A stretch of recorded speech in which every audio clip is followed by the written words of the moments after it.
Hello, everybody, and welcome back to the Crowd Share podcast.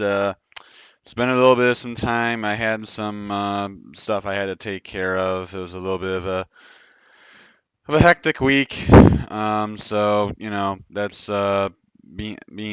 taken care of at the moment. So I had to I had to set this aside for a bit to address that. But now we're back, and it's time to get back into some videos. So I missed the last week of college and the NFL. We did make our picks for those weeks, so I do have them recorded. We just don't have the videos of them, of course. So in any case, now this video is going to be different from most of the videos that we do. We always do just, the picks. But seeing that this is pretty close to the midway point, actually it's probably a little past the midway point now, for the NFL, I figured let's go over all the teams, how they're looking, and just let's go over everybody now.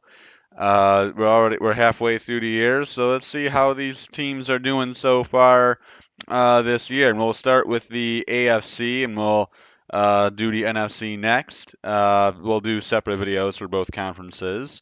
But starting with the AFC, we have first the and we start with the AFC East. The Miami Dolphins to the top of the division at 6-3. This team is very good on offense, and I would argue that they might have the best offense in the entire league. Then their defense is a little bit sketchy, but their offense is good enough to beat just about anyone and everyone that they play.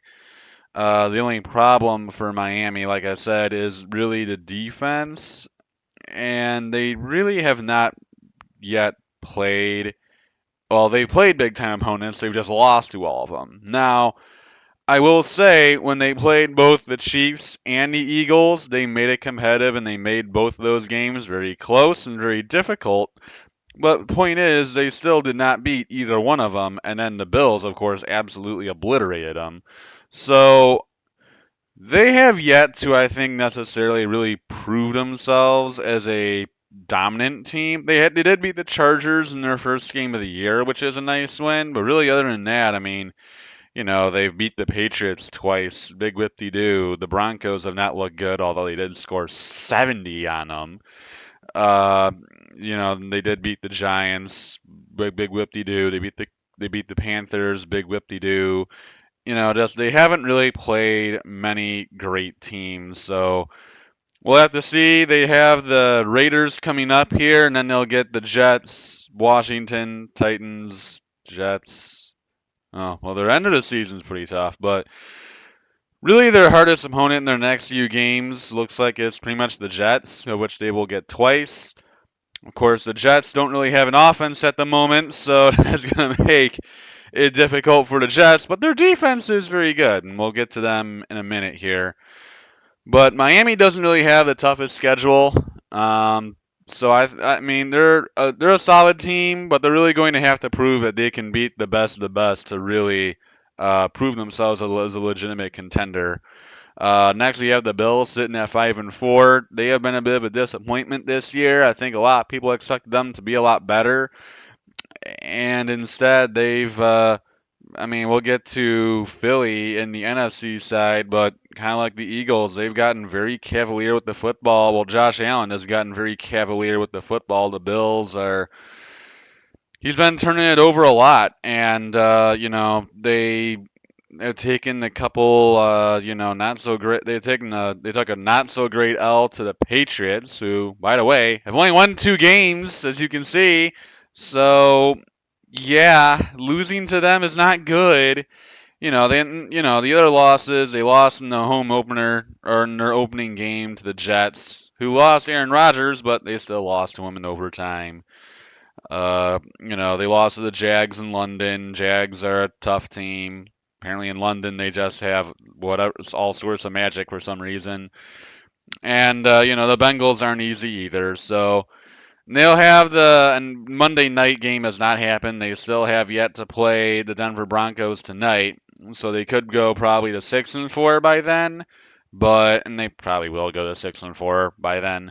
But it hasn't really been, I think, what the Bills were really hoping for. They were hoping to win. They were hoping to be, the top team in the AFC at this point, leading everybody and leading the charge, and looking at Super Bowl possibilities. Instead, they're looking at just trying to make it to the playoffs, and maybe you end up beating the Dolphins for the division. So it's been a disappointment. The running game obviously hasn't really lined up either, as they're hoping James Cook would really be their answer, and instead they've had to sign both Latavius Murray and Leonard Fournette to try and cover up for him. And like I said, Josh Allen's been turning it over a lot, so I don't think the Bills are really getting exactly what they've been hoping for, but they're still in a good position. This is still a very good Buffalo team. And they're still going to be, they're still one of the better teams in the league, and I don't think there's really a question about that. But like I said, I think the real question is going to be, can the Bills, I think the real question is going to be, can the Bills, you know, uh, actually, I don't know where I was going with that. I kind of like blacked out. I can't remember what I was talking about. Anyways, we'll move on. Next, we'll go to the New York Jets, sitting at 4-5. This is a team that I thought would end up going to the wild card, especially with Aaron Rodgers at QB. Instead, he only lasted 4 plays and tore his Achilles. So yeah, I don't think that's how the Jets wanted this year to start. Now you can tell by the points against; they don't give up a lot of points, but you can tell that points for number that's rough. They don't score, and that's what the problem is. They can't they can't score the ball. They can't score points, and there's really I mean, it's Zach Wilson, so obviously when you go from Aaron Rodgers to Zach Wilson, that's a bit of a difference, and they have not been able to really uh, do much on the offensive end with him at the charge. And I mean, their record is still okay because their defense is just that good, but you know it makes it difficult when you're putting it all on your defense to make all the plays. I mean, they're number 6 currently in the NFL, and they give up the 6th fewest yards a game. And in terms of points a game, they're right there with the Cleveland Browns, who are arguably the best defense in the NFL. So clearly, the offense, the defense for the Jets is outstanding. But the real problem for them, it just is the offense. And they thought the answer would be Aaron Rodgers. They traded for him, and honestly, I thought it would be too. But instead, he tore his Achilles, and now they're back to Zach Wilson. So obviously, it kind of derailed their season. But even so, they still find themselves right in the middle of the race for the playoffs. I mean, they were 4-3 just 2 weeks ago, and the Chargers beat the brakes off of them in MetLife. And this week they took on the Raiders, and I thought they'd win that game, and I didn't even bother watching the end of it because it was just that bad. But the Raiders ended up winning at 16-12. So just an unfortunate loss for the Jets, but you know they're still in the middle of the race. But the offense needs to come from somewhere, and if that means and really. Because Breece Hall's looked good. As much as they don't play Dalvin Cook, Breece Hall's looked outstanding. Uh, it all comes down to Zach Wilson. It really does. If Zach Wilson can figure it out and actually look like a competent quarterback, the Jets will be a playoff team. If he doesn't, then they won't be. It's all dependent on how good or how bad Zach Wilson plays. So next we have the New England Patriots. I don't really think I have to say much about this team. I thought the defense would be a lot better than it has been, but it has been brutally bad. And of course, the offense has only gotten worse. So here we are at 2-8. This team's just not really that good. Like I said, I thought the defense would be a bit better, but instead it's been an absolute train wreck, and New England finds themselves at 2-8. I mean, there's really no other way of really putting it. Mac Jones has been awful. Ramondre Stevenson hasn't taken the next step forward, and he can't, take away, and he's having a hard time, uh, you know, he's fighting for carries with Zeke Elliott. So it's rough times in New England. I mean, they're not making the playoffs. I think at this point they're pretty much already out of it, and just start playing for the number one pick and go and get a Caleb Williams or something. I mean, that's the best thing for Patriot fans to look forward to. Just play for Caleb Williams. I mean, because there's not much else that you can do. Next we go to the AFC North, and we'll start with the Baltimore Ravens, who find themselves sitting at a pretty 7-3. Now they just lost this past week. Um, they just lost this past week to the Browns. By the way, this division, as you can tell, is literally stacked. But Baltimore Ravens, man, if they show up, they are the best team in the league. But the problem is they don't show up every week. I mean, earlier in the year, just you look at earlier in this season when they played the Titans in London, they didn't look that sharp. They still won, but they didn't look great. Again, they lost to the Colts. The Colts aren't a good team. They end up losing to them somehow. But then they go and beat the Seahawks and the Lions by a combined score of 75-9. So it just if they show up, if they show up, they I think they are very much the best team in the league. I mean, Lamar Jackson is playing like the MVP, playing like his MVP self again. Zay Flowers is a solid receiver. They have Odell in the receiving core as well, who I mean hasn't really been making that much of an impact, but he's not a bad player. Their running back room already lost J.K. Dobbins, but they also have that Keaton Mitchell guy who's come out of nowhere and has played well. And of course, they always have Gus Edwards, so that always is nice for him. He always just takes over. Like there's the impending J.K. Dobbins torn ACL, and then eventually it's just Gus Edwards who just comes in, makes all the plays anyway. So um, definitely something to look at.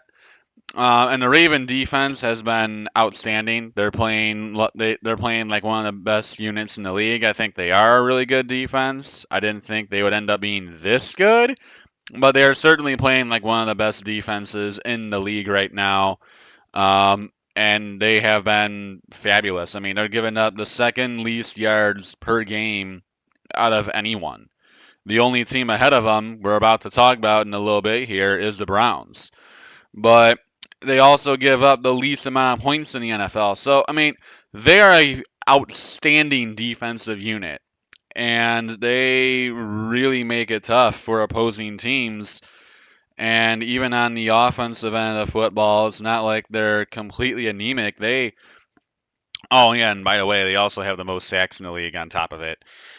Just the Raven, and they also have the most rushing yards per game. I mean, they have it all. So it's really just a question of will they show up and will they play their absolute best? Because there's times when they come out and they lay an egg. I mean, it's happened several times already. They're a really good team. It's a matter of them showing up, but so far for the Ravens, wow, is it looking good. Next, we have the Pittsburgh Steelers, maybe the most fraudulent 6-3 team in the NFL. This team has a minus 26 point differential, and they're 6-3. That doesn't make any sense. But I guess you could also say that nothing in this year has really made any sense, because I mean, you're gonna figure out once we go lower in the list. I mean, the farther we go into this, the crazier it will get. So you'll see for yourself. But for the Steelers, I mean, they've honestly their defense is weird because they give up like some of the most. They give up a ton of yards per game. They're giving up near 380 yards a game on defense. Total yards a game. So they're giving up insane amounts of yards, and they're somehow only and somehow teams are only managing like 20 points a game on them. I don't get it. Like, how is that possible? You're giving up just a little short of 400 yards a game, and teams are only getting 20 points on you. I don't know how on earth that's possible. And the Steelers are just on offense. They're anemic. They're terrible on the offensive end, and yet somehow, like I said, they're 6-3, 6-3. Man, they lost 30-7 to the Niners, 30-6 to Houston, 20-10 to the Jags. It is so weird the fact that the Steelers are actually this good because they haven't played well, and yet and you look at their points for, their points for is borderline right there with the Patriots. So it just I don't understand how on earth this team is 6-3. I'm telling you, Mike Tomlin has got to be one of the best coaches I've ever seen in NFL history. I mean, in my lifetime, obviously, there's a lot of really good NFL coaches. I'm not saying he's one of the best out there, but in my lifetime, I don't think I've seen anyone better than Mike Tomlin. I mean, I've seen Bill Belichick, obviously, but now he doesn't have Tom Brady, and look at him now. I'm just saying, when you have a guy like Tom Brady, it's easy to make you look good. Mike Tomlin has had nothing in Pittsburgh except for Big Ben for all had Big Ben for all those years. Now he's gone, and the Steelers are still managing good seasons. I'm telling you, the guy just he knows how to do it, and he's been phenomenal at doing it. I'm not saying that Bill Belichick's a bad coach. I'm not. I think he's a great. Yeah, I think he's an outstanding coach too. But Mike Tomlin just, my gosh, I don't know how he does it, but he always manages to make the Steelers look. And he always manages to get the Steelers a good year and give them a good season every year, even though they always look terrible, always, and yet they still manage to win all the time. I really don't know how on earth he does it, but every year. Every year. So next we go to another surprising 6-3 team, the Browns. Yeah, Cleveland 6-3, guys. Um, and it really has nothing to do with the offense, and it has everything to do with their utterly outstanding defense. It is shocking to me how good the Browns have been defensively. I mean, you look at their they are, like I said, the Ravens were the second best or they gave up the second fewest yards per game, and the only team ahead of them was the Browns. The Browns are ahead of them by near 30 yards a game. That's crazy.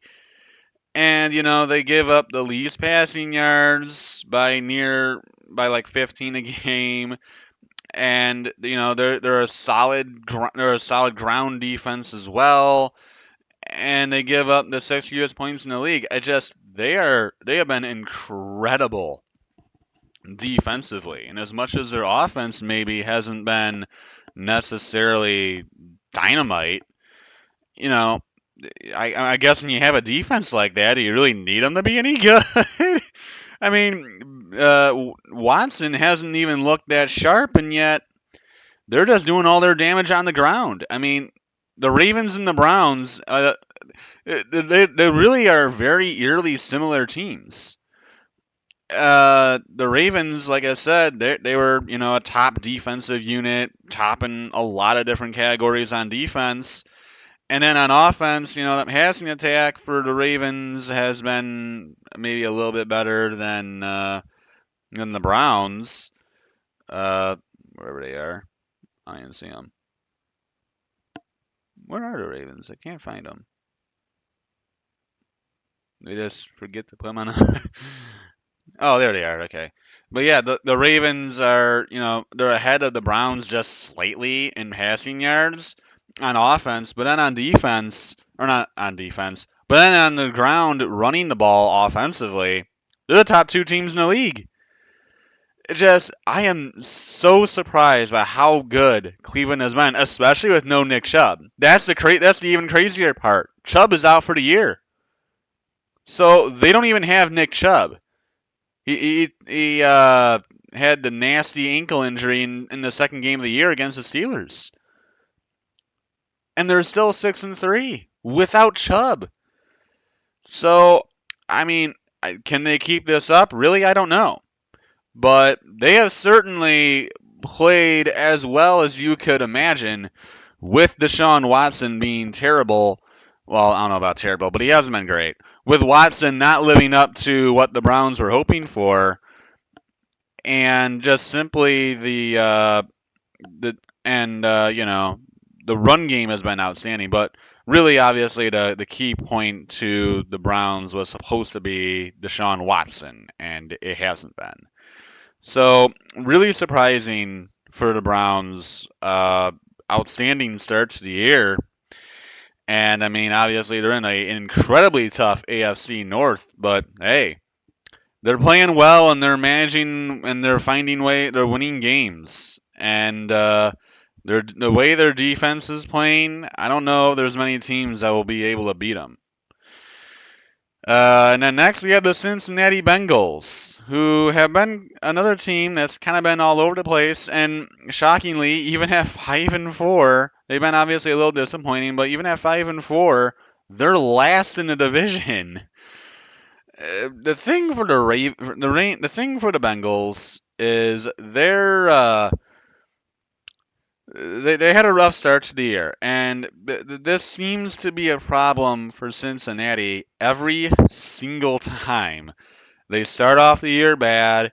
They never look good to start the year, and then they very slowly pick it up as the year goes along, and then they finish strong.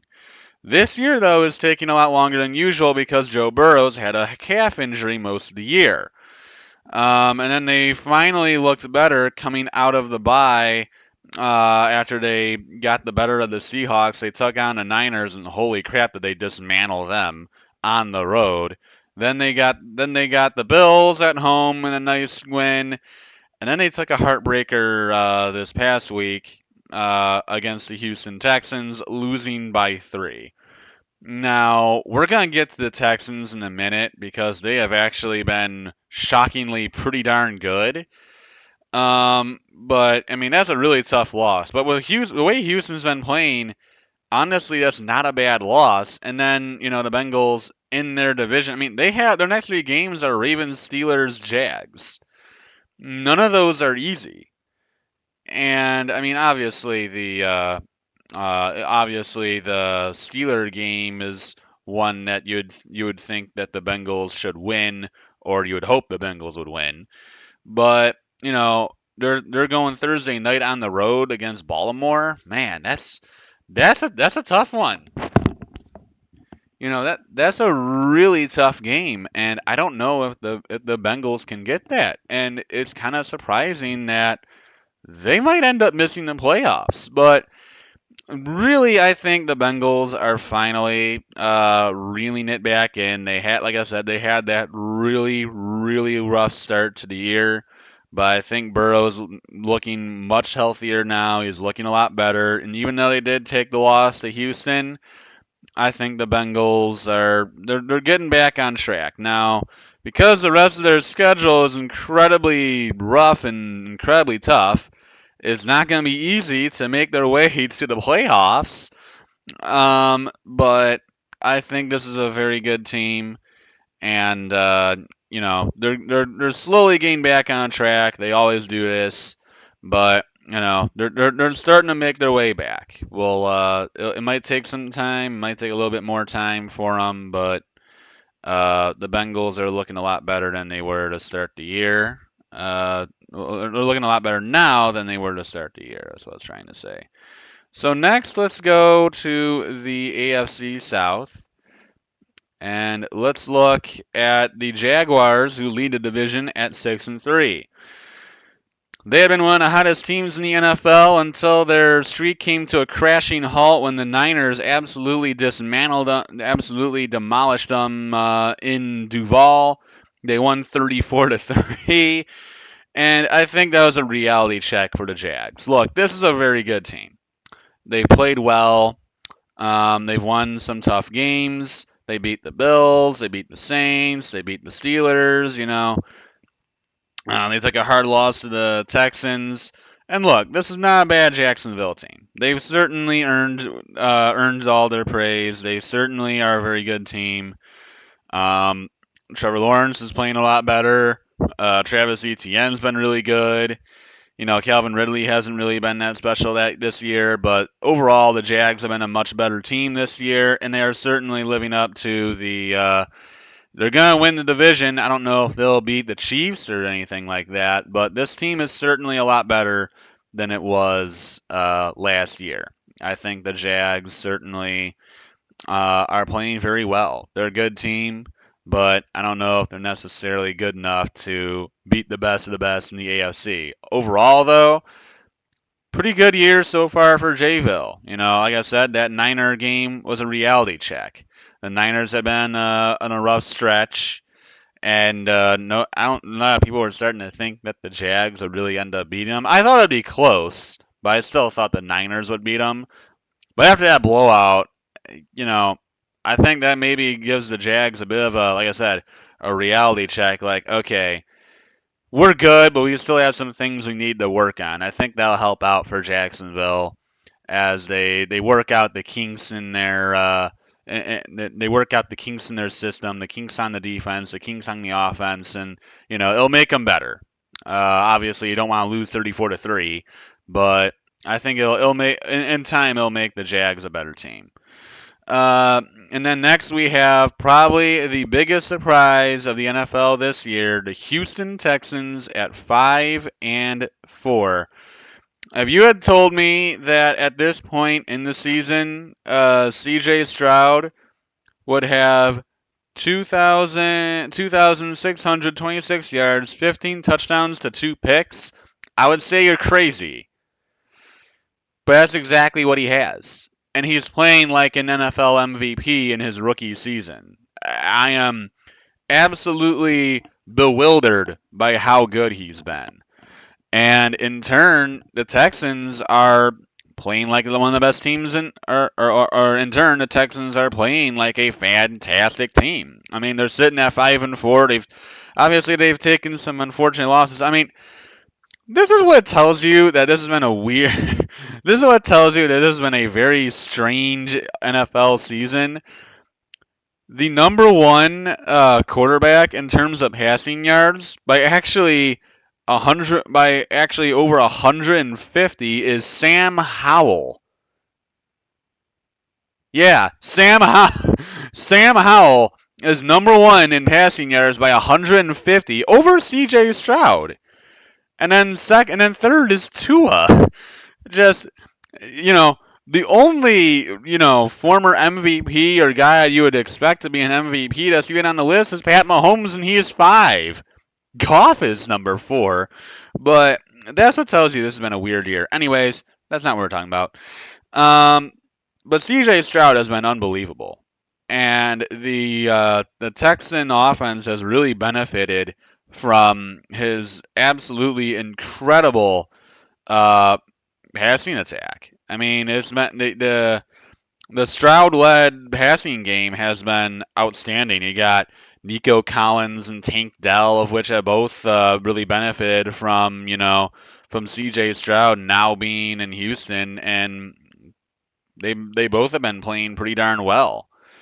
And in the terms of the running game, they haven't really been able to run the football very well, but when you're getting near 200 yards passing, do you really well when you're getting near, I'm sorry, 300 yards passing, do you really need a run game? Not really. I mean, it'll be nice, but I don't know if you really need a run game. And the other nice thing for Houston is because of how little Stroud is turning the ball over, they have a +4 turnover differential.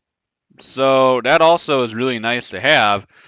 And in terms of even just overall defense, it's not like the Texans have been completely terrible. I mean, they're sort of middle-ish of the pack. They haven't been terrible necessarily, but they haven't really been great either. I mean, they're giving up about 21 points a game. Not the greatest, but also not the worst. I've seen worse than that. That's only 2 points more than the Brown, or that's only about 2-ish points more than the Browns. So I mean, really overall though, what a season for Houston. How many people would have said the Houston Texans at this point in the year would have been 5-4? I guarantee you, absolutely no one. There's not a single team that would have said the Texans would have been 5-4 at this point. Absolute props to the Texans. Outstanding season so far. And like I said, and if Stroud continues to play the way that he has been, yeah, they'll be in the playoffs easily. So, a really outstanding season for them. Really impressed by how they've played. Next, we have the Indy Colts, who haven't looked good, but even so, they find themselves at 5-5. And this is a team that lost Anthony Richardson. So, I really don't know how in the world they're 5-5. I mean, they played some bad teams, which is why they have some nice wins. But they still beat the Texans and the Ravens earlier in the year. So, you know, they're not a good team, and their next game is going to come up after they get a bye this week. Their next game is going to be against the Bucks. I mean, they're probably not going to win that game, but they're 5-5. Honestly, they still have a legitimate chance at a playoff berth, which is weird to say because they just are not good. Um, but here they are. They find themselves in a position to possibly make things happen. I need to get a new headset. I really do. I've probably said that enough times already. Um, but really outstanding for the Colts. I mean, like I said, they haven't necessarily played that well. Their defense certainly has not been good, but they really have not looked that sharp. And they're still in the middle of the race. They still have been good enough, and they're still 5-5. While I don't think they're a great team, I don't think they'll continue it. So far, so good. As I said, no Anthony Richardson, but I'm sure they'll be able to bounce back from that. Well, so far they've been able to bounce back for that. That's what I meant. 5-5, not too bad. Tennessee Titans at 3-6. I think they've already punted on the air, as they've already sent in Will Levis. They've already given up on Ryan Tannehill. They don't want to go to Malik Willis. Malik Willis and Will Levis. That is really confusing. But they don't want to go back to Malik Willis, so they went and threw in Will Levis, and he looked good in the one game that they ended up winning against, who was it? The Falcons, where he threw 4 touchdowns, but he hasn't done anything close to that since then. They don't have a passing game. They should have paid AJ Brown. And that, I think that's really a trade that will continue to bite the Titans in the butt for several years. The fact that instead of trading AJ Brown, they just sent him away to the Eagles and thought Treylon Burks would end up being a new AJ Brown. Look, many people thought Treylon Burks would be a good player too. There's not many people who can turn into AJ Brown. To really expect somebody to be able to turn into that is really tough. And I think that's what the Titans were hoping for. That didn't happen, and now they just don't have a receiver. They have now tried to sign on DeAndre Hopkins, but that hasn't really affected the offense very much. So I mean, the Titans they're in a rut right now. I think there's a good chance that they might just end up blowing it all up and starting over. But it's not a pretty situation in Tennessee at the moment. Next we have the AFC West, and we'll start at the top of the division with the Kansas City Chiefs, who sit at 7-2. Obviously, that's a good team. Um, the only knock I really would say that I have on the Chiefs so far this year has been their lack of receivers.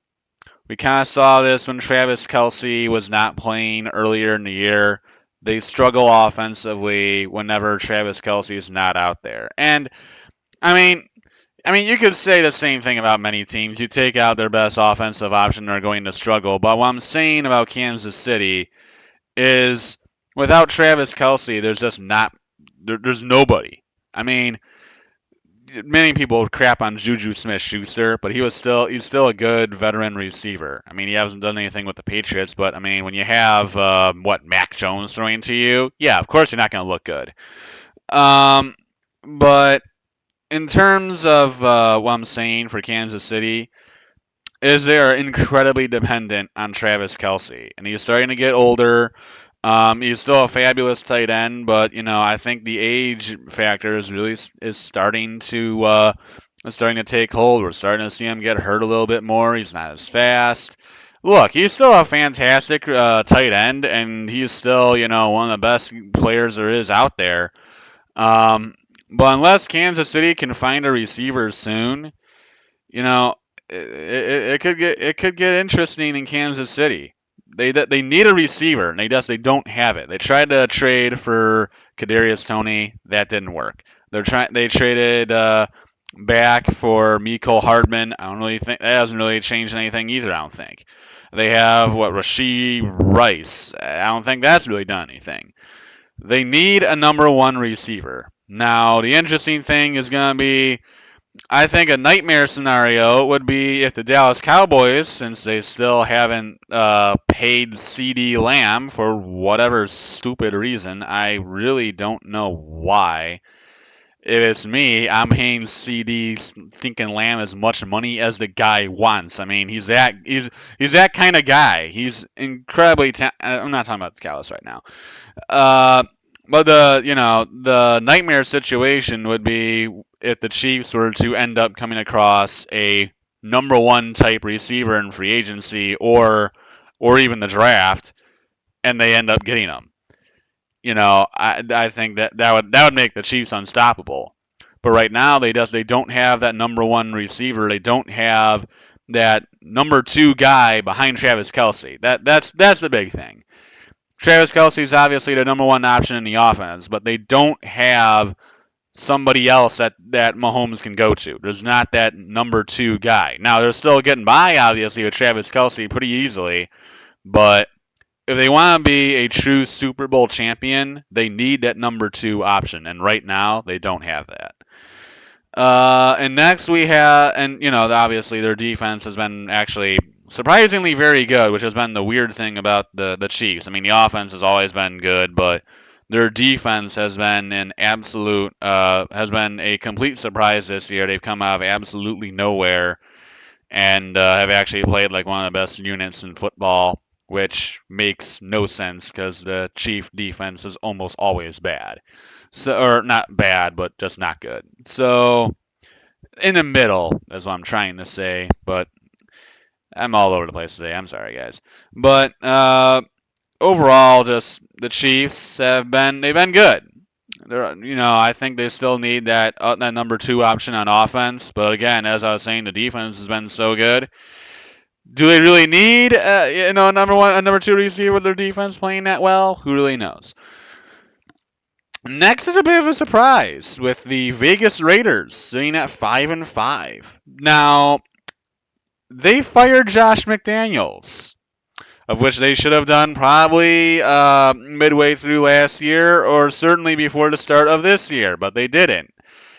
But they finally did, and they bring in I forget the name of their interim head coach right now, but he's 2-0. He demolished the Giants, who are bad. And, they just got the better of the Jets. Now, do I think the Raiders are some good team? No. This team is bad. Their starting quarterback is Aiden O'Connell. They're not good. I think it is good that they finally got rid of the Patriot guys that were running the organization, and Josh McDaniels and whoever the GM was, but he was a Patriot guy too. They got rid of both of them. They fired them both. Um, I think they should have done that last year because so many teams have tried the Patriot way, and I call this. They've all tried the Patriot way outside of New England, and it never works. Never works. Giants tried it. Joe Judge, absolute failure. Lions tried it. Matt Patricia, beyond failure. Raiders are trying it with Josh McDaniels, absolute failure. The Colts tried to do it before with Josh McDaniels, absolute failure. Everyone tries to do the Patriot way because everyone thinks that Bill Belichick is a fantastic head coach, and that anybody under him must be just an absolute genius. Of which, look, Bill Belichick's a great guy, is a great coach. He is. But everyone tries to do the Patriot way outside of New England, and it miserably fails every single time. And I don't know. I don't think that's really going to change anytime soon. Um, But still, they finally fired the two of them, and they've looked a lot better. They've won their man nose is itchy. But they've won their last two games. I don't think this team's a great team, but they're about to play. I think it's the Dolphins in their next game. Uh, but they're sitting at 5-5. They actually have a legitimate chance at a playoff berth, and we'll see if they can make it happen. But next we have the LA Chargers sitting at 4-5. They took a heartbreaker this past week to our very own Detroit Lions. Now, I really do not understand how the Chargers always seem to underperform, but they somehow always do.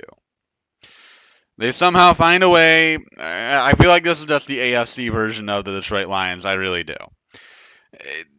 They always have this team always. The only difference with them and the Lions is the Lions were always bad until now.